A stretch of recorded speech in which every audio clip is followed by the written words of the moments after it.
એમ્બ્યુલન્સના ધંધામાં રોકાણના નામે સ્મીમેર હોસ્પિટલના ડોક્ટરે અન્ય ડોક્ટરો સહિતનાઓ સાથે આચરેલી કરોડોની ઠગાઈ મામલે 2 આરોપીઓને ઇકોસેલની ટીમે ઝડપી પાડ્યા હતા.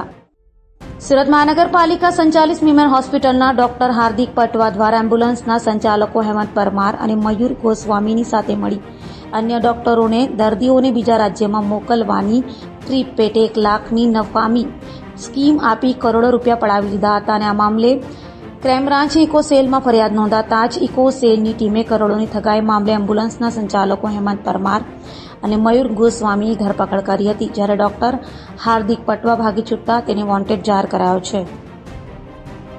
ડીસીબી પોલીસ સ્ટેશન ખાતે કપિલ કુમાર અરવિંદભાઈ સહાણીનાઓએ ફરિયાદ આપેલ કે તેઓએ એમ્બ્યુલન્સના ધંધા માટે એમના મિત્ર હાર્દિક રમેશભાઈ પટવા નાઓ સાથે મળેલ અને તેઓએ જણાવેલ કે એમ્બ્યુલન્સના ધંધો કરવાથી એની અંદર 50% ફાયદો રહે છે. રોકાણ કરશો તો એમાં 50% ફાયદો રહેશે અને 2 વર્ષની અંદર તમને તે નફો આપી દેવામાં આવશે અને મૂડી રકમ પરત કરવાની થશે તો પણ એ પણ આપી દેવામાં આવશે.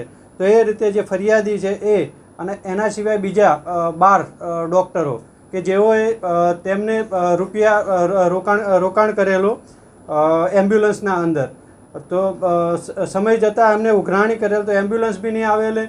તો પછી ત્યારે આમને જે ફરિયાદીને JSW સર્વિસ છે JS સ્ટીલ લિમિટેડ કંપનીનો ખોટો અને બનાવટી કોન્ટ્રાક્ટ બતાવેલો કે જે અમારે 8 એમ્બ્યુલન્સ ત્યાંથી હૈદરાબાદની કંપની છે ત્યાંથી લાવવાની છે તો તમે રોકાણ કરો તો આમને રોકાણ કરેલું તો એ રોકાણનો વળતર નહીં આપેલું તો ફરીથી એમને કહેલું તો એમને એક નોટરી કરી આપ્યો કે અમે તમારા જે રૂપિયા લીધેલા છે તે રૂપિયા પરત આપી દઈશું. પરત નહીં આપતા એમને એપ્લિકેશન આપેલી. એપ્લિકેશનના બેઝ ઉપર ગુનો દાખલ કરવામાં આવેલો.